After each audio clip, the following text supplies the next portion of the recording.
Welcome to Mega Nine TV. సినిమాల్లో హీరోలు కదులుతున్న వాహనాలకు ఎదురుగా నిలబడి వాటిని ఆపడం మనం చాలాసార్లు చూసే ఉంటాం. తెర మీద ఆ సీన్స్ చూసినప్పుడు మనకు రోమాలు నిక్కబడుచుకుంటాయి. కానీ అలాంటి ఘటనే నిజ జీవితంలో జరిగితే వందలాది మంది ఆందోళనకారులు కోపంతో ఒక భారీ బస్సును ముందుకు తోస్తుంటే ఏమాత్రం భయపడకుండా ప్రాణాలకు తెగించి ఒక మహిళా పోలీస్ అధికారిని ఆ బస్సుకు ఎదురుగా నిలబడి దానిని ఆపేశారు. ఇప్పుడు సోషల్ మీడియాలో ఎక్కడ చూసినా ఈమె గురించే చర్చ. ఇంతకీ ఈ రియల్ లైఫ్ లేడీ సింగం ఎవరు? ఆమె ఎందుకు ఆ బస్సుకు ఎదురుగా నిలబడాల్సి వచ్చింది? పూర్తి వివరాలు ఇప్పుడు చూద్దాం.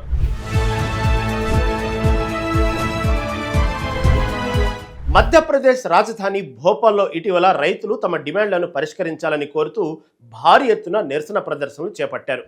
ఈ ఆందోళనలో భాగంగా రైతులందరూ కలిసి మధ్యప్రదేశ్ ముఖ్యమంత్రి నివాసాన్ని ముట్టడించడానికి ర్యాలీగా బయలుదేరారు.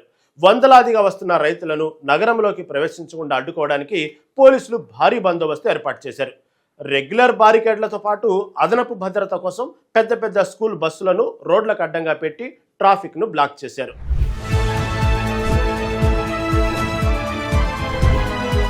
అయితే ఆందోళనకారులు వెనక్కి తగ్గలేదు.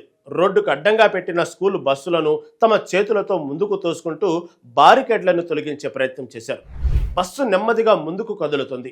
అక్కడే ఉన్న traffic crime assistant commissioner of police Monica Shukla పరిస్థితి తీవ్రతను గమనించారు. క్షణం కూడా ఆలోచించకుండా కదులుతున్న ఆ బస్సుకు ఏమాత్రం భయపడకుండా నేరుగా వెళ్లి ఎదురుగా నిలబడ్డారు. ఒక ఉన్నత స్థాయి మహిళా అధికారిని తమ బస్సుకు అడ్డంగా నిలబడటం చూసిన ఆందోళనకారులు వెంటనే షాక్ అయ్యారు.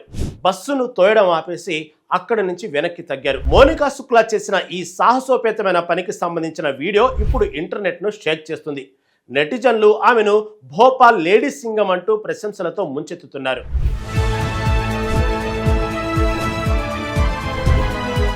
అయితే ఆమె మాత్రం నేను నా విధిని మాత్రమే నిర్వర్తించాను. రైతులు సిటీలోకి ప్రవేశించకుండా ఆపడం నా బాధ్యత.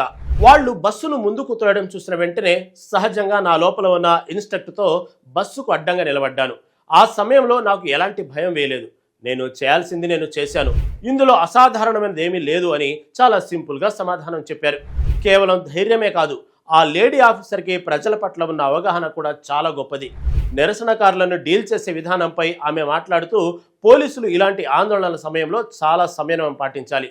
నిరసనకారులు ఎవరు నేరస్తులు కారు. వాళ్ళు కూడా తమ హక్కుల కోసం డిమాండ్ల కోసం పోరాడుతున్న పౌరులే అని ఆమె చెప్పడం విశేషం.